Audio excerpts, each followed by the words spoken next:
Maka nani kuih berkorban hati-hatilah. Jangan sampai minta kupon 2, 3, apa lain menyuruh kaki jawi. Ada je pak orang nan satu berkorban kau pak. Hanya masukkan daging kau ke dalam cerik bentuk-bentuk minta kopi anaknya pulang. Hanya pui kopi lah je. Cerik kau lebih isi daging. Sekali lalu 2 kali jatuh cerik kau dia anak berserak daging. Ditimbang 5 kilo. Asamo saleronya jo harimau. Iya kan? Itu pasti korban orang nama dia itu tidak akan diterima oleh Allah.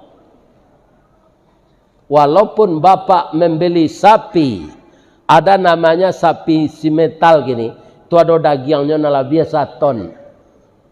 Tapi apa minta sapangga paonya, kau dia mau jawi gadang, sapangga paonya untuk ambo ya, ya kan?